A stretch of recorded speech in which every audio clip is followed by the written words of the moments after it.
पावसानं दमदार हजेरी लावताच कशेडी घाटात पुन्हा एकदा दरड कोसळल्याची घटना घडली आहे। खेड हद्दीत मुंबई गोवा महामार्गावरील कशेडी बोगद्याजवळ अंदाजे 200 मीटर अंतरावर रविवारी सायंकाळी 6:30 वाजण्याच्या सुमारास ही दरड कोसळली।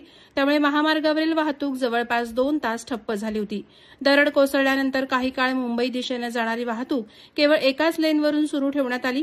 परिणामी प्रवाशांची मोठी गैरसोय झाली।